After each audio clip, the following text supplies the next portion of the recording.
Mashonaland Central Province is one of the 8 rural provinces of Zimbabwe, and it is located in the northeastern side of the country. It borders with Mozambique to the northeast and Zambia to the northwest. It has 8 administrative districts, namely Bindura, Centenary, Guruve, Mazowe, Mbire, Mount Darren, Rushinga, and Shamva. It is an agro-based province coupled with various mineral deposits which are extracted through formal and informal mining.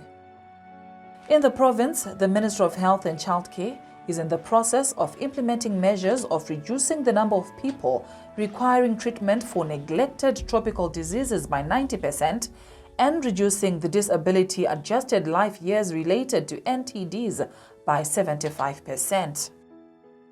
Neglected tropical diseases, NTDs, are a diverse group of conditions caused by a variety of pathogens including viruses, bacteria, parasites, fungi, and toxins. They are associated with devastating health, social, and economic consequences. It is estimated that worldwide NTDs affect more than 1 billion people, while the number of people requiring NTD interventions, both preventive and curative, is 1.6 billion. The epidemiology of NTDs is complex and often related to environmental conditions. Many of them are vector-borne, have animal reservoirs, and are associated with complex life cycles. All these factors make their public health control challenging. These neglected tropical diseases are a group of, currently with the WHO, they say there are 20 neglected tropical diseases, which are not being paid attention as far as funding is concerned.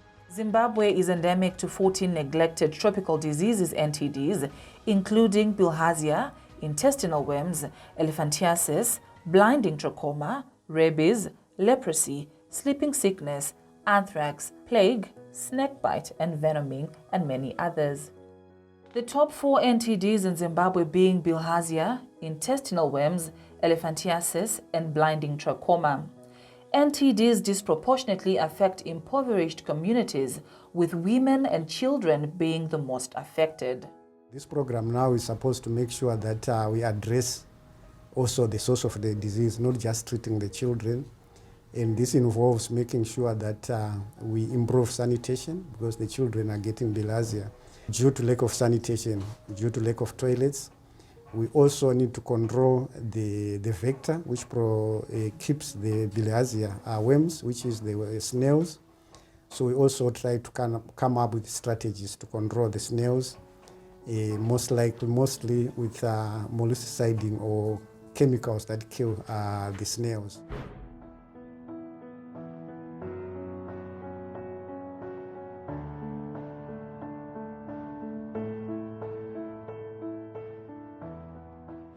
Blinding trachoma is a neglected tropical disease and the world's leading infectious cause of blindness. It starts off as a bacterial infection similar to conjunctivitis, but if left untreated, it can cause scarring to the eyelid, pulling the eyelashes inward so that with every blink they scrape against the eye, which can lead to blindness. However, trachoma can be treated and even eliminated.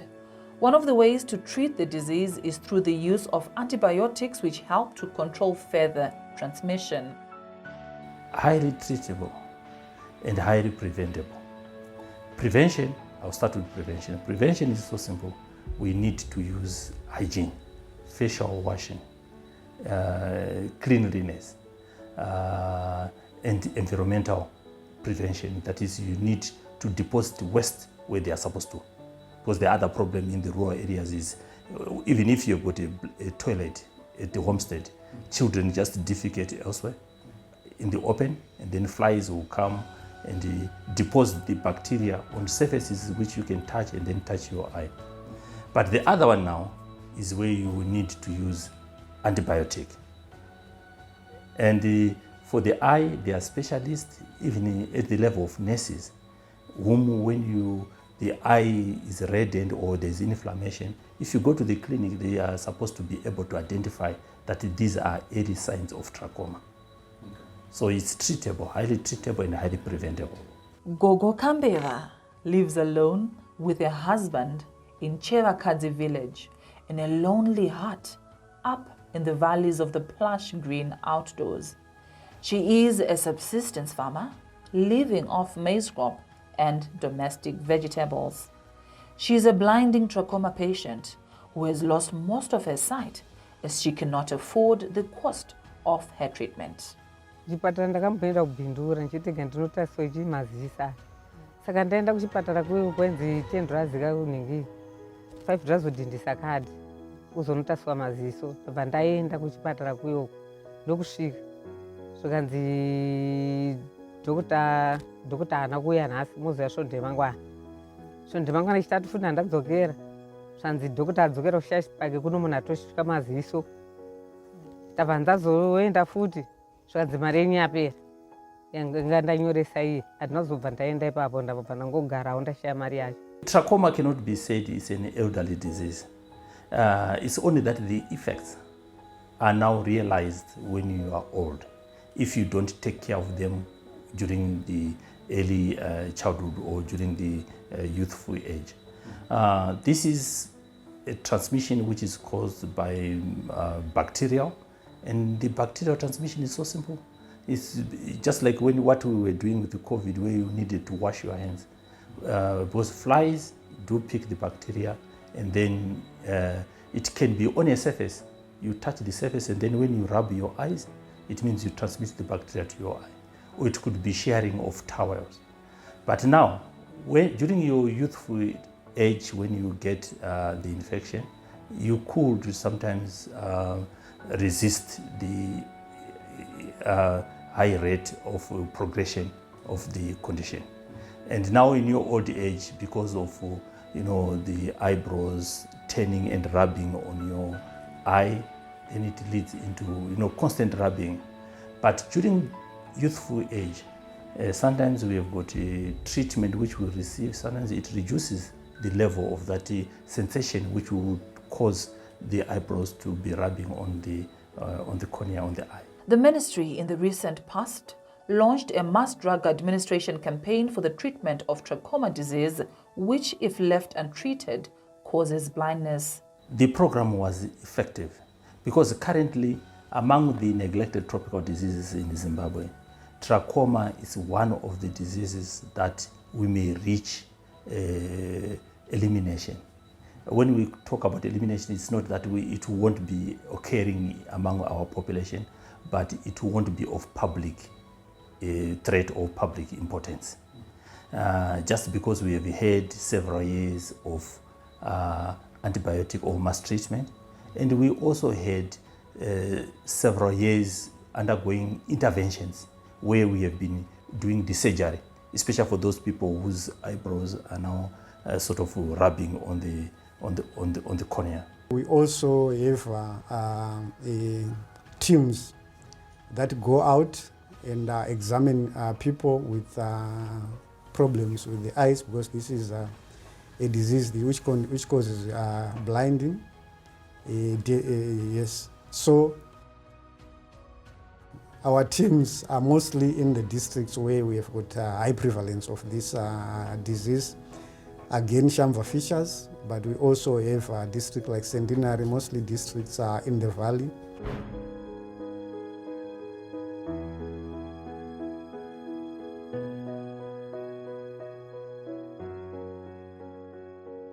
Bajuensi Mfungidza was sleeping in a round hut right after supper. He was awakened by a prickly, tingly sensation on his right thigh. Little did he know it was a poisonous snake bite. Ndakarara mumba. Saka ndikabanda ndikabva ndiruma pagumbo. Saka temzona ndikakotsira. Ndikabva ndapatika. Ndapatika ndikatanga kunzwa kuvaviwa pepa ndikutarisa pagumbo pacho so ndikuona pakubuda mvura so pakuita pachizvimba pachivava andi ndikangoti apa mweya wameno kutonzwa pakuramba pachiita sei zviri kutowedzera pakuramba pachiita sei pachivava dhero ndikabva ndatotadza kuita sei, ndikabva ndatotadza kutorara kusvika kunze kwachena panozoni pakazondiudza kuti ichi inyoka. Kutodza inyoka, gumbo ranga ratoita sei, ranga ratozvimba. Gumbo razvimba ndipo wakatozotarisa mupama imwe wakutoona nyoka itorimo zveshuwa ngeri kuseri kwematsaga mamune chibage chanchirimo. Nyoka yakatozouraiwa indatobudawo, but payazotorwa mafoto pandazoita sei, pandazoratidzwa. Poisonous snake bites kill about 90,000 people a year worldwide and leave a further 400,000 with lost limbs, blindness, and trauma. They particularly affect the very poor, such as barefoot farmers in rural areas. In Zimbabwe's Mashonaland Central Province, snake bites, especially in the rainy season, are common.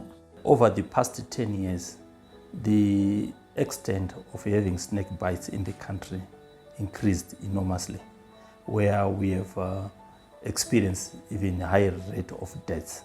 But with the snake bites, unless you are bitten by a non-venomous snake, any snake bites reduces your economic value or your level of performance, either in school, in agriculture, and so forth.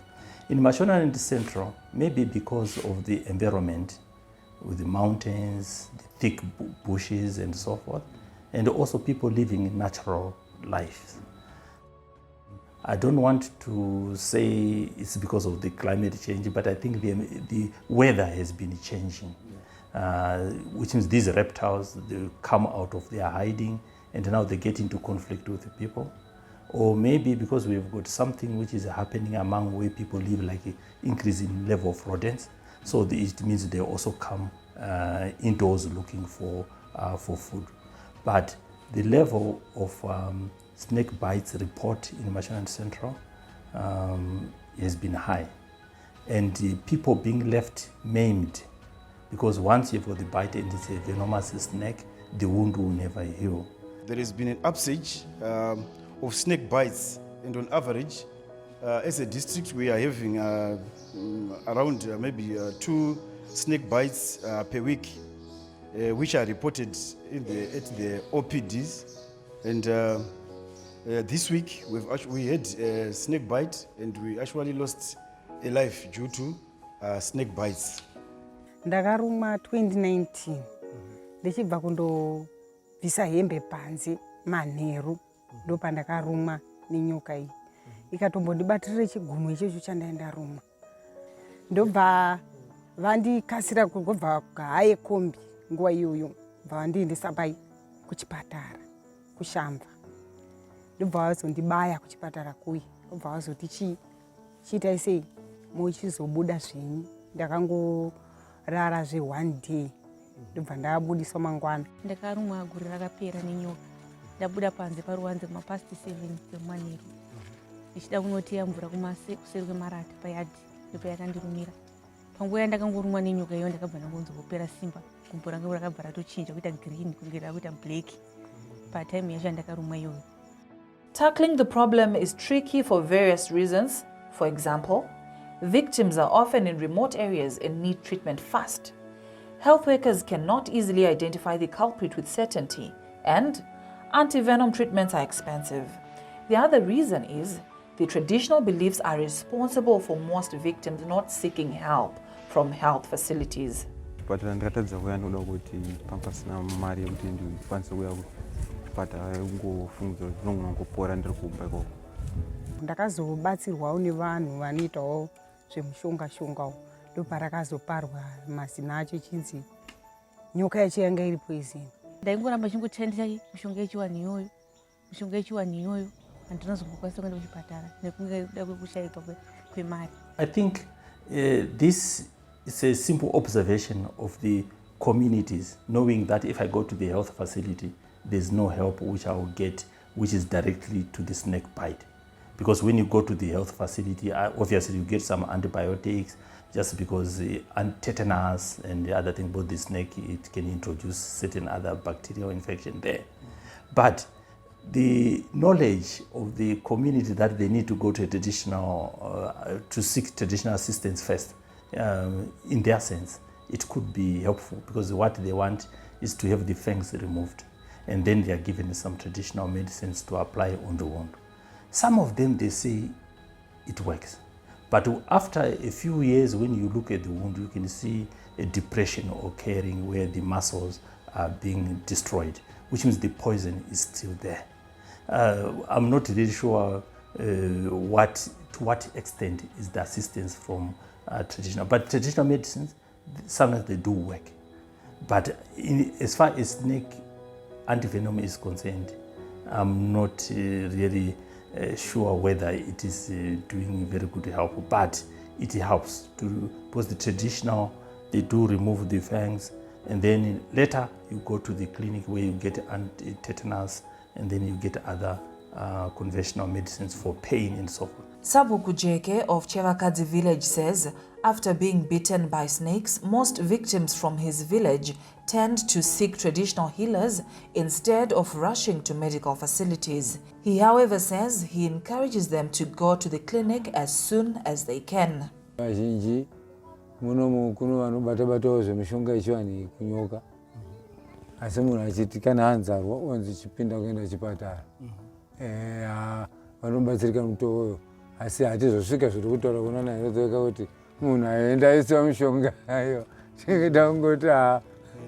arumwa nonyoka wochienda kuchipatara. Professor Mduluza Takafira believes further studies need to be conducted on how modern medicine can be enhanced by incorporating traditional healing techniques. I think that strategy, the way the people, because we did some interviews and also observed how people are attending to the snake bites, we noticed that the strategy which they outlined, it is very helpful, where you go to remove the continued stimulation for inflammation, the fangs to be removed, and then maybe apply some traditional medicines, but they will need to go to the clinic for tetanus and others. But we still need to do a lot of research to come up with specific interventions to the snakes. Not biological alone. For myself, I'm an immunologist, so we are trying to see how best, especially all the medicines which have been said to be traditional herbs, which are said to be working against the snakes. We are evaluating them so that we can see how are they working. We milk some snakes and we get some venom. We culture with some cells to see how the herbs are working. But I think currently continued attendance by the traditional herbalist and then going to the clinic could be the best.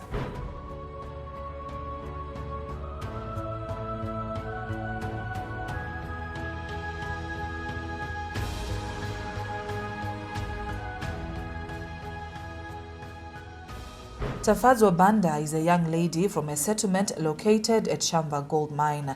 She suffers from lymphatic filariasis, specifically Elephantiasis, which is one of the 20 neglected tropical diseases that have been identified by the World Health Organization. Mborangu rakazonyatsokura 2014, but raingoenda kukura kwandaita sondokura kwadai kwaraita. Saka parizvi ndaiti ndakaenda kuchipatara ndongonopiwa amoxicillin parasites.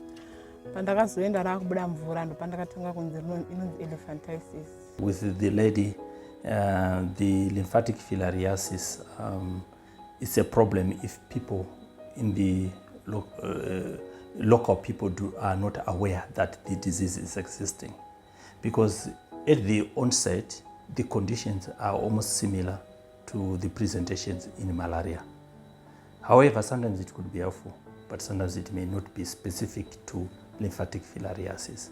So for her, the condition is now beyond reversal. Because once there is the upset of the deformity, which we call elephantiasis, there's no method which can reverse that condition except taking care of it, applying a lot of lotions, cleanliness so that there is no bacterial infection, and possibly trying to see that all the fluid that is produced is cleaned. But if she doesn't have those, it means there will be secondary infection, bacterial infection on those fluid, because it's human fluid which will come out. That condition also, you need to keep environmental surveillance Because if there's type of mosquitoes existing, even though once you've got the elephantiasis, they say the worms are no longer active, but they could be there. And if the vector is present, it can pick the worms and transmit it to the next person. According to experts, elephantiasis is a chemotherapy preventable NTD of public health importance in Zimbabwe and many other countries. Infection occurs when elephantiasis parasites are transmitted to humans through mosquitoes. Infection is usually acquired in childhood and causes hidden damage to the lymphatic system. The painful and profoundly disfiguring visible manifestations of the disease, lymphedema elephantiasis and scrotal swelling, occur later in life and can lead to permanent disability.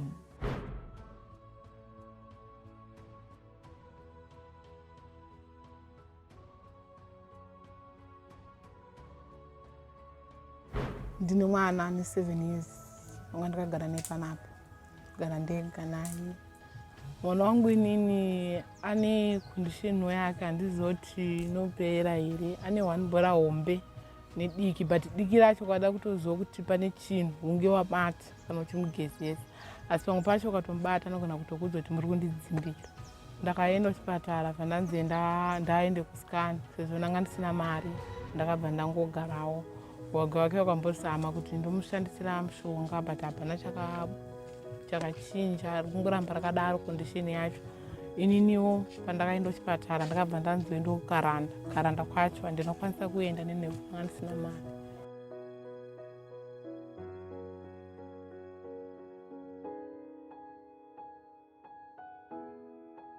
Ranganai akatanga kungobva kwaakabva achibva kubhawa. Ndokusvika kumba kune mukadzi akabva ati nhasi kunzwa zvakanaka. Mudumbu mangu makatanga kungorira zvekuti nanhasi ndatongone problem yekuti ndakatora nguva ndisina kudya, pandotanga kudya chinhu kuseni mudumbu mangu munotoita sound yekuti munotorira munhu ari pasaidi anotoita sei anotozvinzwa. Paakati handisi kunzwa zvakanaka zvakaita sekunge munhu ari kungojoka zvake. Saka ndakazodaidzwa usiku ihwohwo achichema akarara pamumba mavo. Saka pakabva ndakazvimba pamusoro panapa. Pazvimba pamusoro panapa pakaita rimwe bundo ranga rakakura kunge tennis ball. Ndo zvakandikonzeresa kuti ndizoenda kuchipatara mangwana acho kuseni. Ndaenda kuchipatara kuseni ndaichema zvimwe zvokuti zvakaoma. Saka ndasvika kuclinic uko ndakatombopiwa bed rest. Ndapiwa bed rest ndo pandakazopiwa course yandakapiwa yematablets. But pakati chinhu cheche chakaita chadissolve zvokuti dumbu mangu ndakanzomaregedzereka so ndobva ndatodzoka kumba bva ndagara.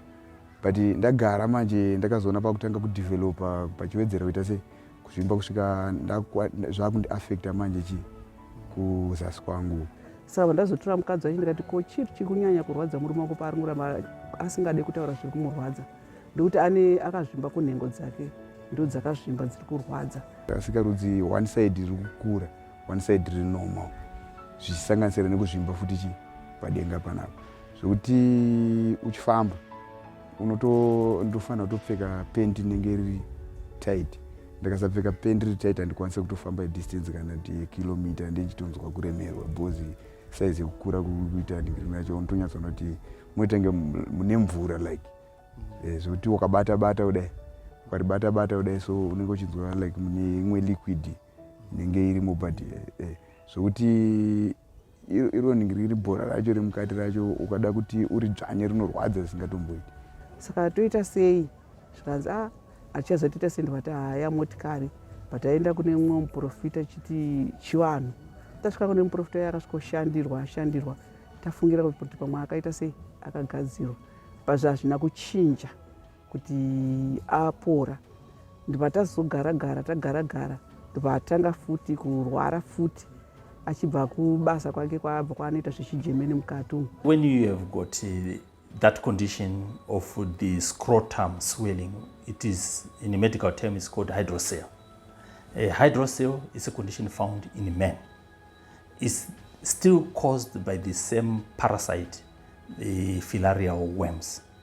But for men, it goes to the testicles and then it causes accumulation of fluid. Fortunately enough for men, the condition is reversible. surgery can be conducted, and then the fluid can be taken out, and the man can live a normal life. Unfortunately, for us, for the men and also in our communities, they don't know much about that condition being reversible. So most of the men, they live with the condition because they think it's a sexual transmitted thing or have been bewitched. Yet it's a simple condition which is caused by the filarial worm, which is transmitted by the vector mosquito. So it's fortunate for the men only with the filarial lymphatic filariasis. That is the only condition which is reversible. The rest, like when someone has got a swollen limb or swollen breast, that one is not reversible. It's a lifetime deformity. I've had 30 years of experience working on neglect tropical diseases since I did my first degree, and since then I've been working on neglect tropical diseases. We have seen that the problem with these diseases is not proper attention being given to the diseases or to the conditions. We have also observed that the communities themselves, they are not aware of how the diseases are contracted and what attention needs to be done. They say by chance you find yourself that I'm not feeling well, it could be that disease. So health education is required to be imparted to the communities that are living in those areas. And then there's also behavior change. Behavior change, that is where you behave in conditions in a manner in which you come across the infection to take place. But for our governments, I would recommend that they need to work with the communities to have the behavior change, to also see that they have got a health education, and also to change the environment so that life is livable. And making them also aware is through health education that once you are feeling these conditions, can you please quickly go to your nearest health facility?